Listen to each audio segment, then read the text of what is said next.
Okay, so quick out of the theater review for Venom: The Final Dance. I've honestly kind of always liked these movies, and I've gotten to the point with comic book movies where I don't really go into them wanting to just sit there and go, oh, well, this is comic accurate, that's not comic accurate, and this and that. I feel like that's kind of a shallow way to view these films.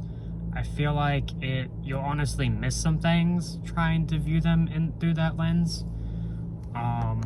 Like, to be honest, if you go back to like the Sam Raimi Spider-Man trilogy, I've gotten to the point where I actually love all of those movies, and it's because I have more fun and just think they're overall better when you view them as movies made by Sam Raimi rather than solely Spider-Man adaptations. Like, when you mix that idea of, oh, it's a Spider-Man movie, but it's also a Sam Raimi movie, they actually become a lot better. Even the third one. And so that's kind of how I like to view these movies. Just go into them trying to view them as their own thing. And if they do something from the comics that you like, that you're like, oh, I mean, it's obviously you can have fun with that. But I don't think you need to sit there and go, oh, well, it didn't do this thing, or this thing's a little bit different, and so it's bad. Like, that's not a good way to view these. That being said, I mean, obviously these movies don't do anything quite as interesting as like the Sam Raimi Spider-Man movies or anything like that. They're at times pretty generic.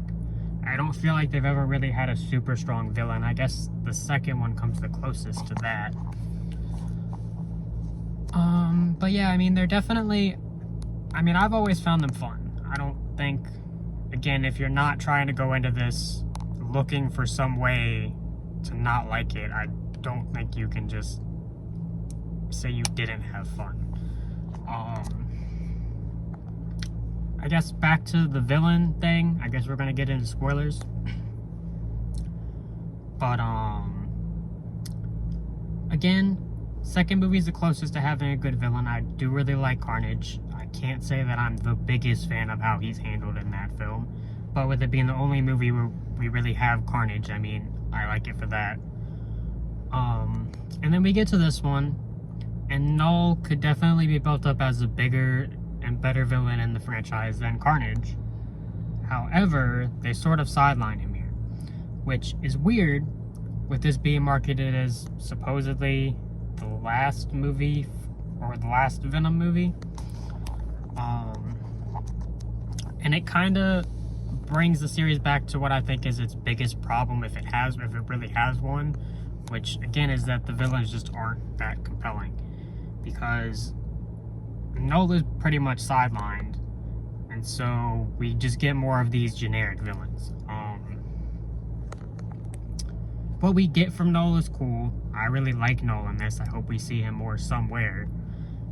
And so how that could happen, I guess, is an interesting thing to think about.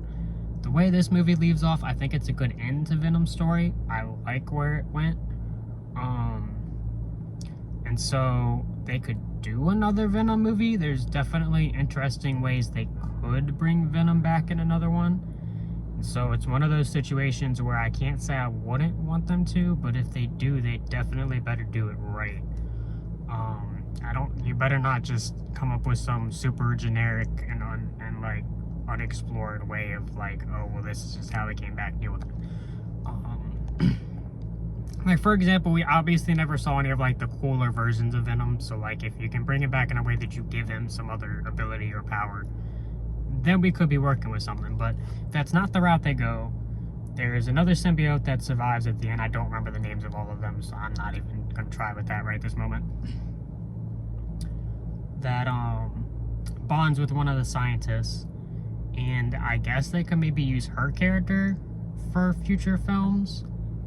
I know people really aren't going to like that idea, because obviously recently there's a lot of people going, oh, well, you can't do movies with comic book characters that people don't know that well leading them. And like, I feel like, again, that's a shallow interpretation of like what's happening.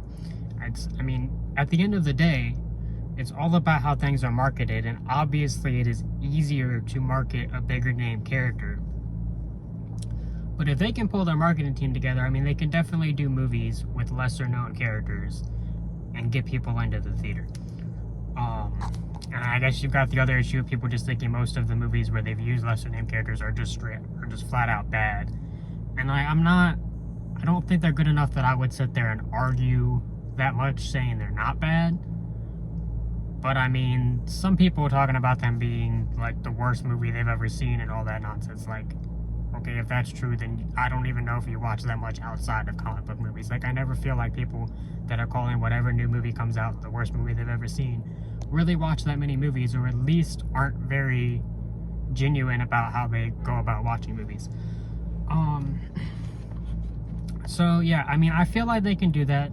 And again, if they come up with an interesting story, I think it could work. And if they're going to explore more with Nolan in the future, I mean, I think they'll have the interesting story. But anyways, they could do that.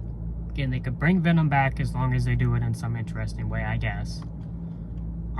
Or I guess it's possible if there's any like shifting rights. I'm not really sure. I don't really try to keep up on any of that at this point. That Null could maybe make his way over to the MCU eventually. I don't know that I'd hate that. So yeah, so hopefully we see more of his character in some form or fashion, because again, he is a cool part of this movie. He's just not a big as part as I would have liked him to be. And so yeah, at the end of the day, if you've had fun with the other two, I think you'll have fun with this one. I do think, like, again, these are not really big, like, thematically interesting films, but I do think there's a little bit of interesting stuff to explore here. And again, I think there's a little more present than the previous two films, because most of it kind of plays on the built-up dynamics between Eddie and Venom. So again, like, if you're trying to look for stuff a little bit deeper, there's a little bit there. So I don't think you could really argue there's nothing. But so yeah, it's just, honestly, it's just a fun movie. But again, you can look for a little bit in there if you're trying to look for anything deeper. And yeah, I mean, there were also some pretty cool parts aside from everything with Null. I thought it was interesting that, like, when that, whatever that thing is, I forget the names of those two, I'm sorry, but anyways, starts like eating all the other symbiotes, and it's literally just like mercilessly just swallowing them. It's like, oh good lord, that actually made me like care about the symbiotes, even the ones that I literally didn't know a single thing about. So that was kind of funny, but yeah, so there's a fun movie all around. There's some cool parts in here. Again, could be interesting setup for stuff down the line, at least with Null. Yeah, if you've had fun with the other two, I assume you'll have fun with this one.